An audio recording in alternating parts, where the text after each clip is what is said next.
Today on the Matt Walsh Show, the left is now pushing hard for reparations for slavery. We'll talk about all the reasons why that's a terrible idea. Also, 5 headlines, including Tucker Carlson's urgent and important warning to the president. And in our daily cancellation, I will be preemptively canceling the song Imagine before it becomes our new national anthem. God help us all. That's what they're talking about doing next. And we'll get to all of that coming up. But before we do, today's show brought to you by Ancestry DNA. You know, it's just fascinating and I think fulfilling in a lot of very deep ways to learn about your ancestry. That's how it was for me. You know, going through the Ancestry.com experience was a lot of fun, very easy, and to discover my own ancestry laid out before me was just completely fascinating.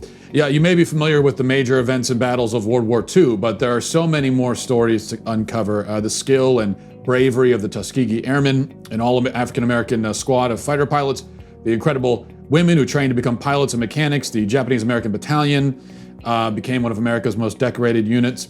In honor of the 75th anniversary of the end of World War II, Ancestry has just released a U.S. draft card collection from World War II. Over 36 million draft cards completed by fighting-age men in the United States across the country during that time.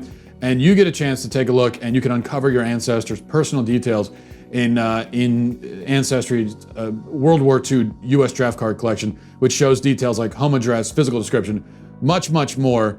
You could find the veterans in your family who rose to the occasion where the world needed them most, and gives you pride, even though it was a long time ago. These are your ancestors, and there's a lot of pride in that. Discover your untold stories and more. Head to my URL at ancestry.com/Matt to start discovering your story today. That's ancestry.com/Matt. All right, well, an idea that was once on the fringe of the fringe of the fringe is now surging into the mainstream. And make no mistake, if Democrats are to take over on Election Day, which might well happen, this will be enacted without a doubt. They will do it. Unlike Republicans, Democrats, they actually set out to accomplish their goals. And the promises they make to their voters, they actually try to make them happen, even if the promises are horrific. The idea is reparations, paying Black Americans for slavery, paying them back for the injustices perpetrated against their ancestors. This idea was discussed during the Democrat primaries, you may remember, and every candidate, to my memory, came out in support of it. Now it's back in the news again, back in the discussion again. The New York Times Magazine ran a lengthy piece titled, "What is Owed?" Makes the case for reparations. And it's been discussed in the mainstream media regularly. There was a segment on it on MSNBC this morning. Here's a segment on NBC, actually their streaming service, I believe, referring to the Times piece, explaining why reparations should happen. Centuries of systemic racism have created a wealth gap in America between Black and white Americans. In her latest New York Times piece, Pulitzer Prize-winning reporter Nikole Hannah-Jones writes, if true justice and equality are ever to be achieved in the United States, the country must finally take seriously what it owes Black Americans. MSNBC correspondent Tremaine Lee interviewed Nikole Hannah-Jones in his latest Into America podcast on reparations. Tremaine joins me now. And Tremaine, what are the factors that Nikole talked about here that are contributing or have contributed to the racial wealth gap in our country?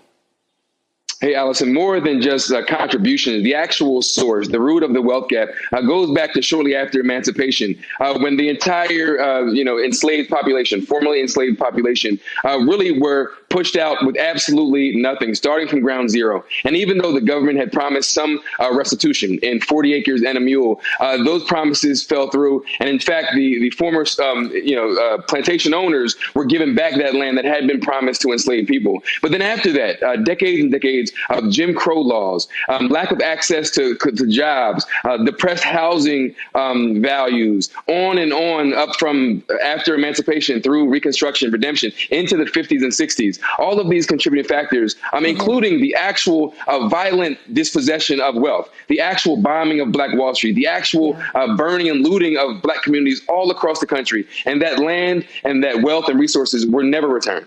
Okay, now here's a professor at Duke explaining on the outlet AJ Plus, whatever that is, that reparations is the way to close the racial wealth gap. The racial wealth gap is, as you know, is staggering. Blacks are about 13% of the U.S. population. but only have 2.6% of the nation's wealth. And that translates into an average household differential between blacks and whites in net worth of about $800,000 in 2016 dollars. That's the gap that needs to be closed by a reparations program. But how would this all be funded? Well, the professor has an answer for that too. In the book that I've just completed with Kirsten Mullen, From Here to Equality, Reparations for Black Americans in the 21st Century, we argue that the payments might be made in the form of endowments or a trust account, where individuals would be allowed to spend the interest off the account in any given year, but could only dip into the principal subject to approval for a plan of action or a proposal that they develop. In the present moment, the federal government overnight essentially came up with, well, some people say it's $2.2 trillion. Some people say it's as much as $6 trillion because of the loans that were made by the Federal Reserve Board. But it came up with that money overnight. There were no new taxes administered. And I think that the present experience, or the current experience, demonstrates that the federal government can spend on virtually anything it wants to spend on. So his plan is apparently to just come up with the money. That's his plan. Just, come up with the money. All right, then. An article on CNN published a while ago says, a little while ago, back during the primaries, gets slightly more specific. It says, generally, advocates for reparations say that 3 different groups should pay for them: government, private companies, and rich families that owe a good portion of their wealth to slavery. It then goes on to explain that, at least for the rich families, you'd probably have to extract that money through litigation rather than legislation. So between rich families, companies, and governments, which are funded by everyone, this basically means that everyone will have to pay at some level, in some form, for reparations. And of course, I say that with Democrats in power, this is going to happen, which it will. But really, even with Republicans, it will happen too, eventually. We're not far away from this becoming an idea that Republicans are even presenting. Now, they'll present it in a slightly more moderated way. They'll have a reformed idea of reparations, but they're going to start proposing this too, because we know the trajectory. This is the trajectory with everything. An idea is on the fringes of the left wing, then it becomes mainstream. Then a few years later, it becomes mainstream among Republican circles. Republicans are on the same track and train as the Democrats. They're just a few cars back. So, which is why, when you look at so many of the positions taken by Republicans today, those are the same positions that Democrats took, back in the 90s. So this may be inevitable. But even so, it's worth discussing. What are the problems with this idea? There are many problems. Let's discuss a few of them. First of all, this may be the most crucial point. The idea that the racial wealth gap is the main driver, or that slavery is the main driver of the racial wealth gap. That's something that needs to be addressed. Because the racial wealth gap is itself probably the main driver of the push for reparations. It's argued that collectively, Black Americans are poorer than white Americans, and it's further argued that this is due to slavery and segregation. Now, the first part of that argument is true. That's just a statistical reality, no getting around it. What about blaming it on slavery and racism, though? There's no doubt that history has an impact on everything in the present, including economics and wealth distribution. So no serious person would say that slavery has no effect on what's happening today. Everything in history has some effect. But there are things happening today also that are going to have a much, much greater impact on the wealth gap, I should say. And I'll give you just one, the fatherless rate. Black fatherlessness is about 70%. That is, 70% of Black children today grow up in a household with a single parent. Their parents are not married, and their dad doesn't live with them. Studies have repeatedly and decisively shown that fatherlessness is a major contributor to poverty, the dropout rate, the incarceration rate, crime, drug abuse, suicide, and so on. Pretty much every social ill you can name is tied to fatherlessness in some way. fatherlessness is going to be a significant contributing factor to it. So the point is that even if you make some sort of payment to Black Americans, no matter how large that payment is, it's not going to fix fatherlessness. And so it's not going to fix anything, really, economically or socially or in any other way. Until we've addressed things like this, there's not a lot of progress that can be made, especially by just giving money to people. Second point. In fact, before we get to the second point, we'll do that in just a second. But first, I want to tell you about our friends at Policy Genius. You know, life insurance makes a lot of sense because the only thing you have to know with life insurance is that you're not immortal. You're not going to be here forever. You're going to die one day. I hate to tell you. That's the bad news. And with everything going on right now, a lot of people are asking if it's even possible to buy life insurance at all. And the answer is yes. The answer number one is yes, you need it. And number two, yes, you can buy it. You can buy life insurance during a pandemic. You can certainly buy life insurance if you have loved ones. Depending on your income, you probably should. As an insurance marketplace, Policy Genius is in contact with the life insurance companies on their platform every day. They're keeping track of all the changes in the market so you don't have to, which means they can get you covered quickly and for the best price. Here's how it works. Policy Genius compares quotes from the top life insurance companies in one place. It takes just a few minutes to compare quotes from top insurers to find your best price. This doesn't take a lot of work on your part. It saves you a lot of legwork. Policy Genius is doing almost all the work for you.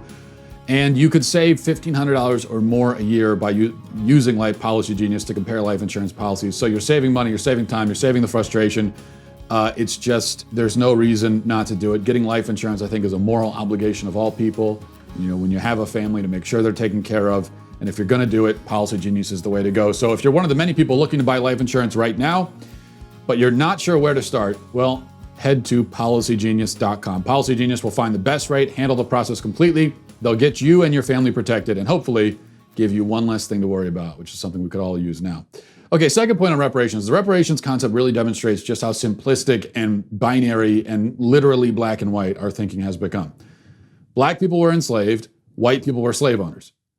Therefore, white people should pay black people. That's the thought process. Even leaving aside how long ago this was, and the fact that, as already explained, other social factors are doing much more today to hold the black community back, leaving those things aside, this assumes that every black person is a descendant of American slaves and every white person is a descendant of slave owners in America. It also assumes that if historical injustice should mean present-day reparations, only black people have suffered injustice that needs to be repaired. All of that is wrong. A great many black Americans today, millions, came here or are descendants of people who came here after, often well after the end of slavery and even after the end of segregation. Let's say a black person whose parents came to this country in 1975. Would they get reparations?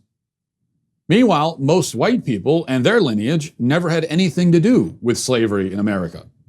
And that was true even when slavery was ongoing. In 1860, a small minority of Americans countrywide owned slaves.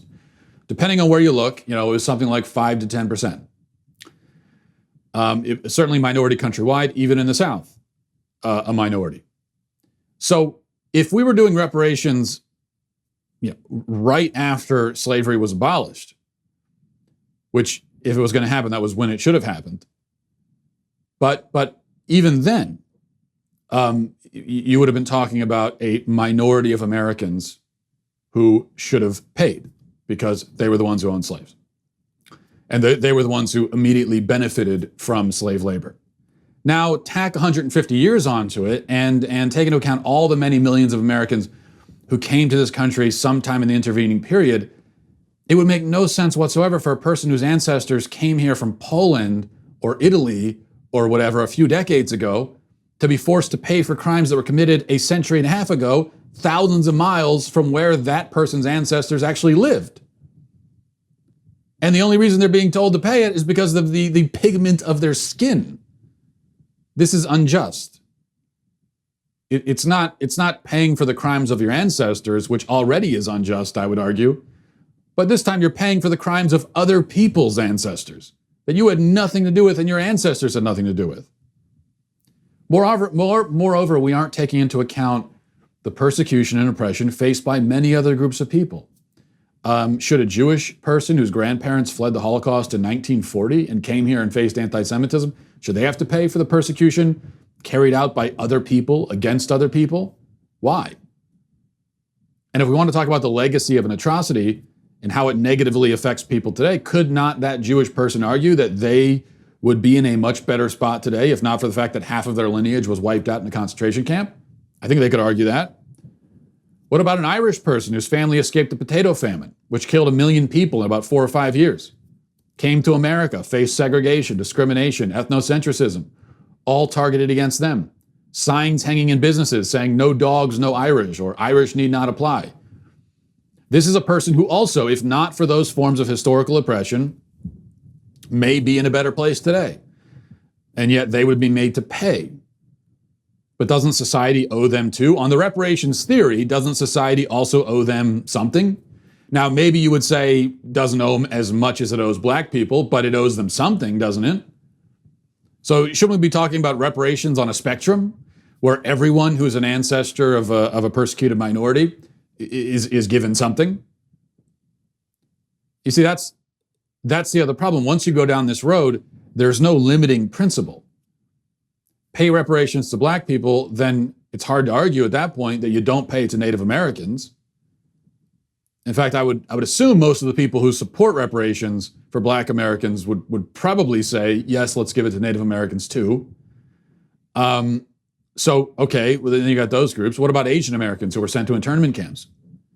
Or other groups of Americans who face segregation and discrimination? And on you go. Now, again, you could argue that some of those groups are owed less than others. However you measure this, which it seems impossible to measure and quantify, but however you do it, you could find a way of staggering it and as I said, put it on a spectrum. But the principle that justifies payment of some kind to one group also justifies payment of some kind to others. And then you get to a point very quickly where almost everyone in America is owed reparations for something. And the whole idea breaks down.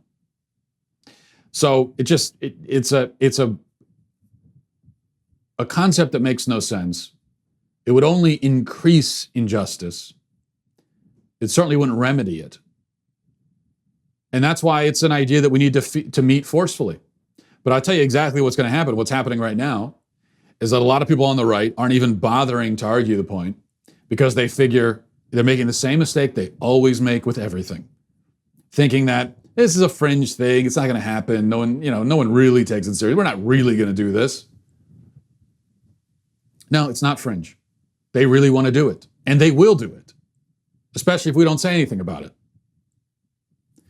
Let's move on to news headlines. Speaking of things that need to be said, number one, Tucker Carlson, who I think is one of the most important voices in America right now, had an excellent monologue last night, and his message needs to be heard loud and clear, particularly by one person who hopefully was watching. It would change the course of this country's future if the Justice Department rounded up the leaders of Antifa tomorrow, along with every single person caught on camera torching a building, destroying a monument, defacing a church, and put them all in shackles, and then frog marched them in front of cameras like MS-13 and called them what they actually are: domestic terrorists. Not protesters, not civil rights activists, not CNN contributors, but domestic terrorists. That would be their new government-approved title. Once they're charged, it's official, in fact. They are literally, as a factual matter, accused terrorists. And that would change minds right away. Most people don't like terrorists. Terrorists will never be popular, even among Democratic voters. So charge them for the crimes they've committed and call them what they are. Right now, the opposite is happening.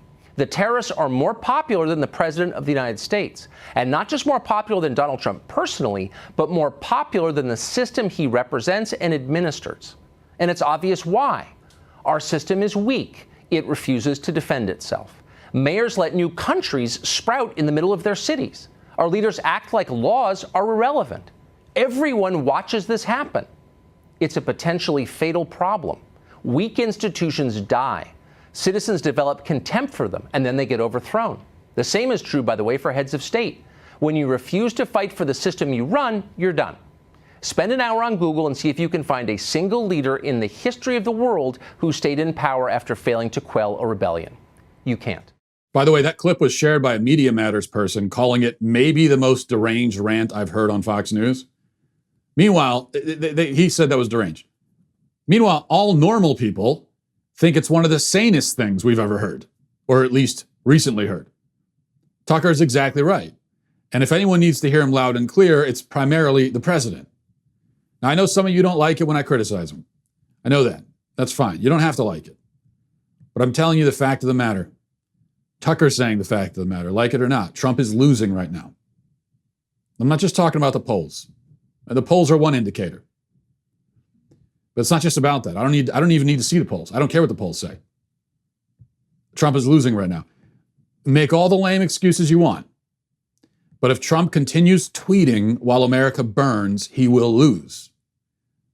More than that, he will deserve to lose.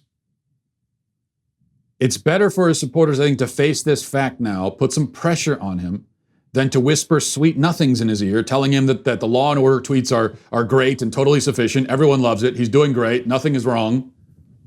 They aren't sufficient. Everyone doesn't love it and shouldn't. Okay, the tweeting in general. I think most people, now I get it. Again, if you're a diehard, fan, then you're always going to love the tweets. But most people are not diehard fans and never were. Trump won 2016 with 70,000 votes. That gave him the Electoral College victory while losing the popular vote by 2 million votes. This is he won by a hair's breadth. So, I mean, his supporters have been lying to him, and he's been lying to himself since day one, saying that it was some sort of landslide victory. Not even close. This needs to be communicated to Trump in a hurry. Because right now, it's like the guy isn't even trying. He did a town hall on Fox last night. I don't know if you watched this thing. And he was asked what his plan is for a second term. Now, he's asked by Sean Hannity. You couldn't ask for a friendlier interviewer. And you couldn't ask for an easier question. What's your plan for the second term? You got to have an answer to that. That's you're a president. You're an incumbent president running for a second term. Somebody asks you, what's your plan for a second term? You should be boom, boom, boom, boom. Have answers. This is what Trump said.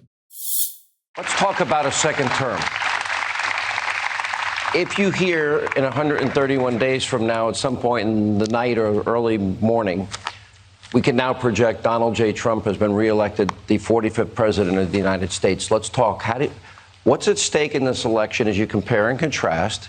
And what are your top priority items for a second term? Well, one of the things that will be really great, the word experience is still good. I always say talent is more important than experience. I've always said that. But the word experience is a very important word. It's in a very important meaning. I never did this before. I never slept over in Washington. I was in Washington, I think, 17 times. All of a sudden, I'm president of the United States. You know the story. I'm riding down Pennsylvania Avenue with our first lady, and I say, this is great. But I didn't know very many people in Washington. It wasn't my thing. I was from Manhattan, from New York. Now I know everybody. And I have great people in the administration. You make some mistakes, like, an idiot like Bolton, all he wanted to do is drop bombs on everybody. You don't have to drop bombs on everybody. You don't have to kill people. That's just nonsense. That's bad. And I don't want to hear, it's Trump being Trump. I don't give a damn if it's Trump being Trump. Trump needs to stop being Trump. That's babbling, ridiculous nonsense. You were asked a question. What's your plan? People actually want to hear it. It's a good question. That was not an answer. If the guy can't even tell us what he wants to do in a second term, why should anyone vote for him? He literally can't give you a reason to vote for him, other than Joe Biden, blah, blah, blah. That's not going to be enough. It was enough against Hillary. Okay, to beat Hillary, all you had to do was say, look at Hillary, Hillary, Hillary, Hillary. I think this time around, when you're in the incumbent and you have a record, for better or worse, you need to actually present a positive reason to vote for you. For you. What is good about you?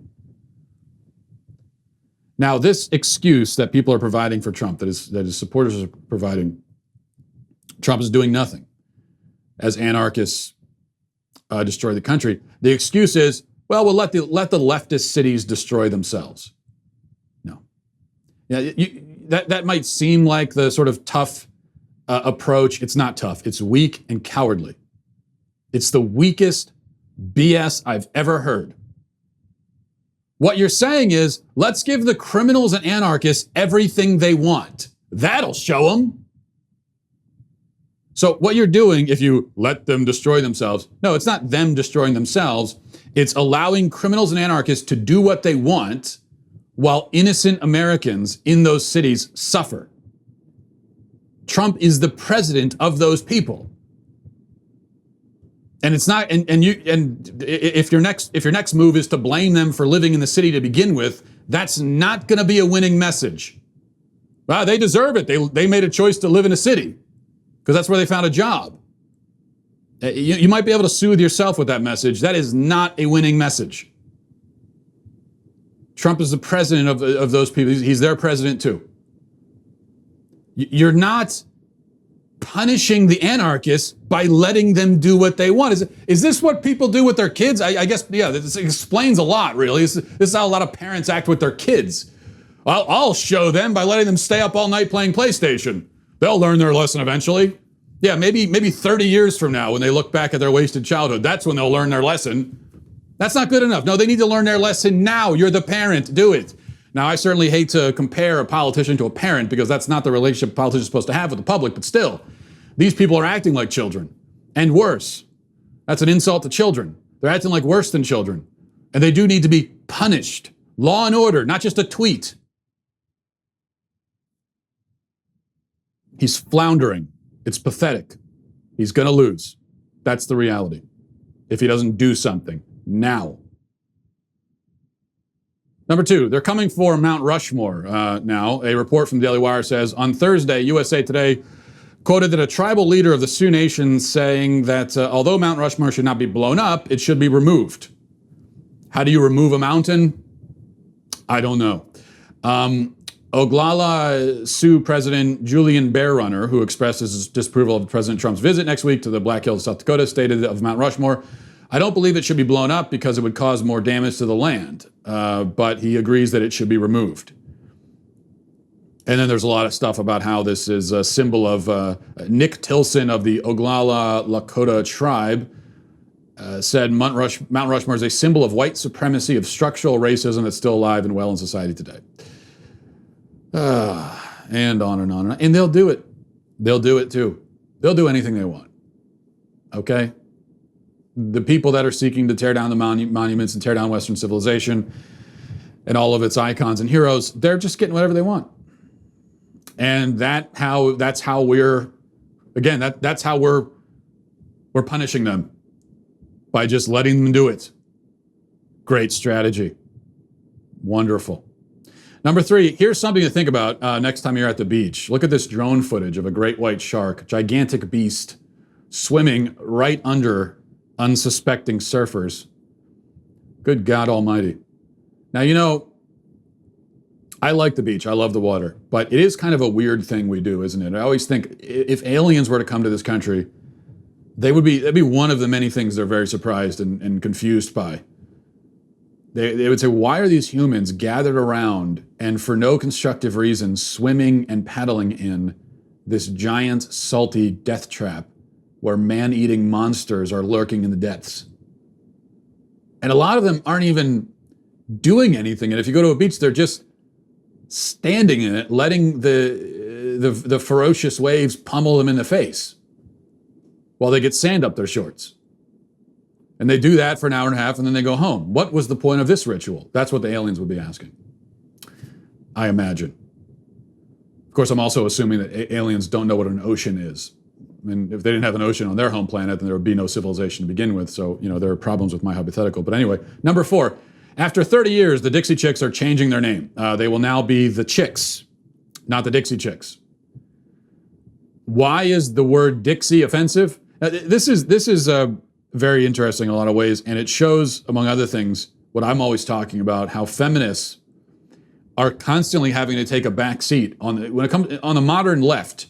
Feminists are very close to the bottom of the totem pole. They're almost, at this point, they're treated almost like white men to be a feminist. You're not that that much higher, on the hierarchy than white men are as feminists, because all of their interests are thrown to the side. And you see here, so Dixie Chicks changing their name, and they're going to keep one of the words. They decide to keep chicks, which the feminists have been saying for decades is offensive.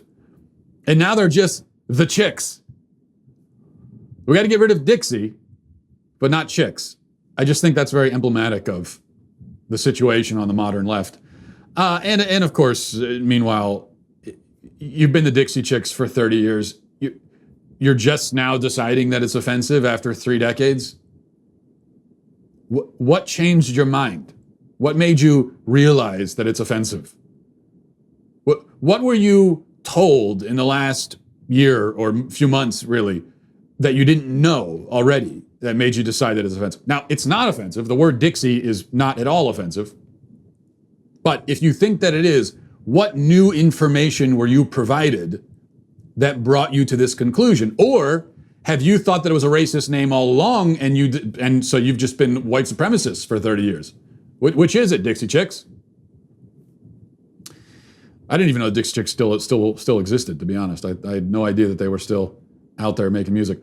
All right, number 5, a report from Fox Carolina. Very sad, disturbing, infuriating story. The Forest City Police Department said a young girl has died after she was severely injured in a shooting on Tuesday evening. The shooting happened along the intersection of Oak Street and Harmon Street around 5 p.m. The officers arrived, found 2 individuals pulling a 7-year-old girl from a vehicle, and she was suffering a single gunshot wound to the head. Now, they arrested Shaquille Marshawn Francis, 26 years old, charging him with shooting this girl in the head. They haven't been, there's no information about motive or anything. Not that motive matters at all with a crime like this. But here's the thing. Francis, the monstrous scumbag, or alleged monstrous scumbag, was released from jail just a few hours before. One of the reports I read said that he was released from jail on different charges, other charges. I think it was assault by pointing a gun at someone. One report said 3 hours earlier he was released, and then allegedly immediately went and shot a girl in the head.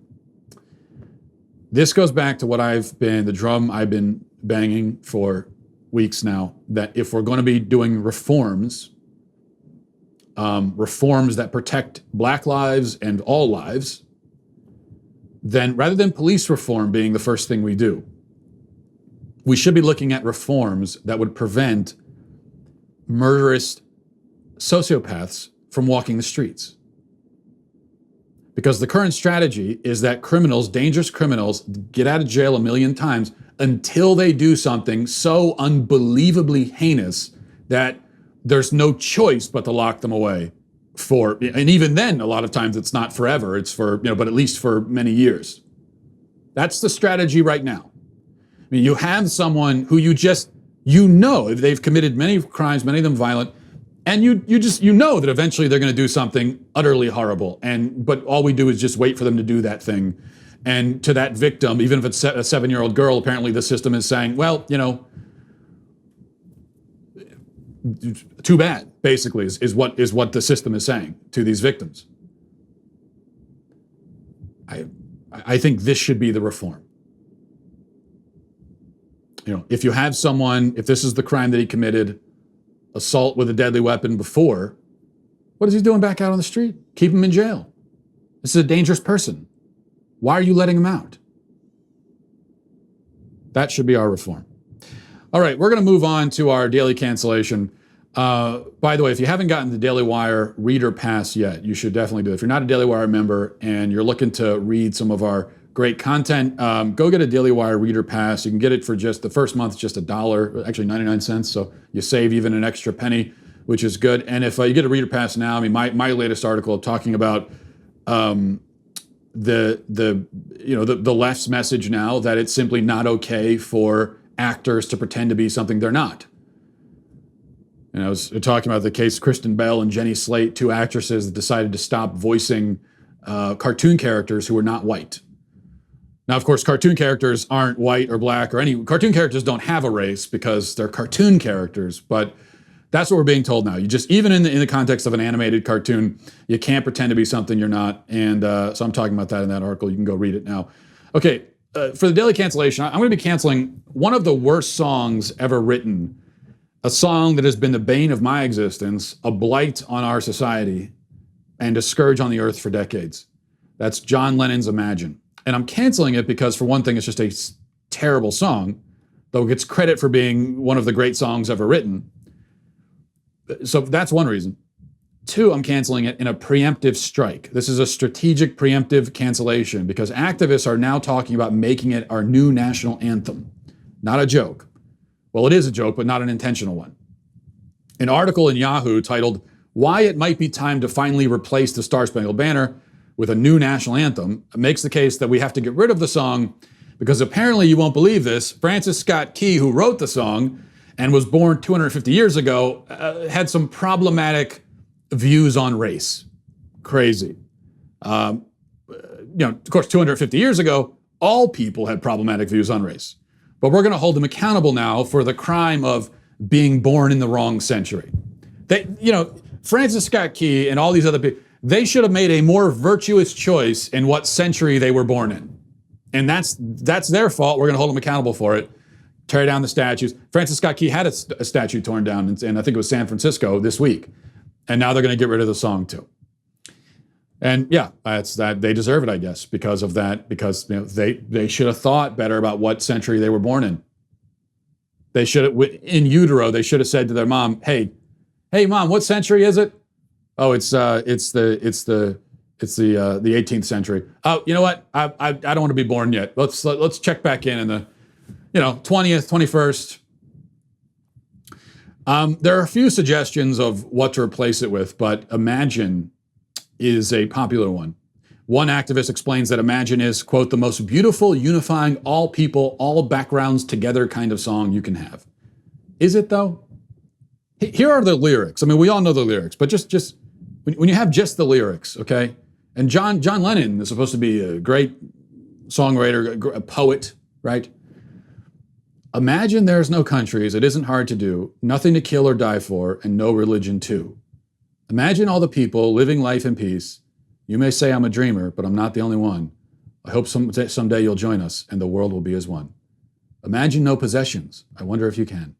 No need for greed or hunger, a brotherhood of man. Imagine all the people, sharing all the world." This is... now, first of all, the idea of destroying all religions and countries isn't very unifying to people who have a religion and love their country. But second, this is like something a sixth grader would write if he was given an assignment to write some sort of profound, socially conscious song. That's what a sixth grader would come up with. And if I was the teacher, I would give it a C- at best. Imagine there's no greed or hunger. But yeah, but... Well, I'm glad I listened to Imagine, because before I did, it never occurred to me that it would be better if there was no greed or hunger. I never thought. I was actually more in the pro-greed and hunger camp. I was very pro-hunger, really. And then I heard John Lennon's song and I thought, he really makes a good point. Maybe it'd be better off without greed and hunger. Wow.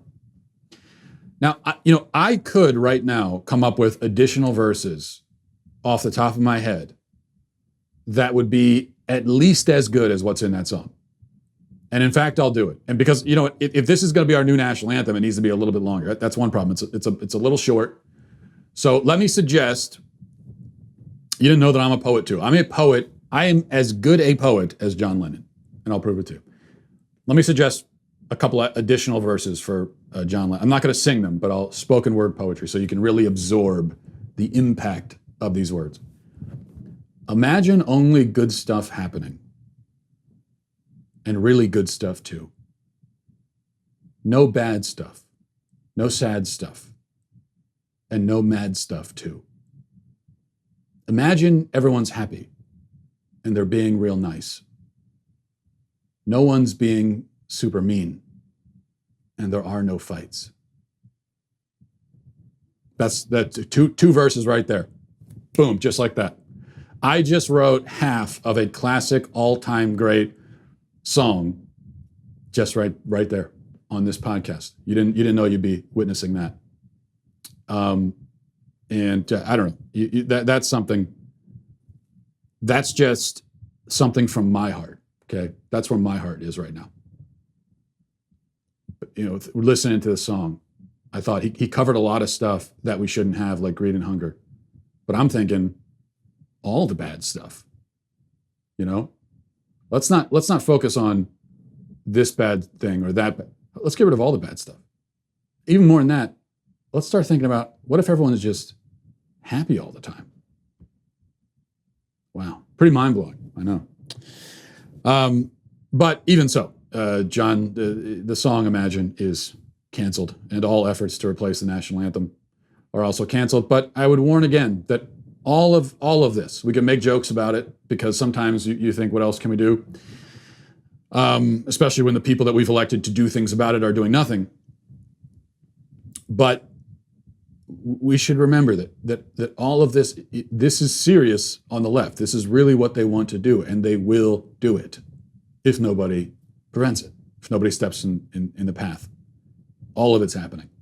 You think replacing the national anthem with Imagine is some outlandish, crazy idea? It is.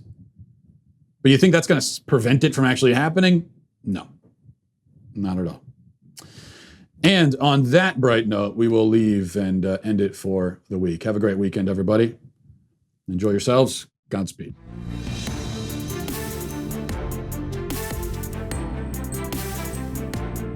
The Matt Walsh Show is produced by Sean Hampton, executive producer Jeremy Boring. Our supervising producers are Mathis Glover and Robert Sterling. Our technical producer is Austin Stevens, edited by Danny D'Amico, and our audio is mixed by Robin Fenderson. The Matt Walsh Show is a Daily Wire production, copyright Daily Wire 2020. If you prefer facts over feelings, aren't offended by the brutal truth, and you can still laugh at the insanity filling our national news cycle, well, tune in to The Ben Shapiro Show. We'll get a whole lot of that and much more. See you there.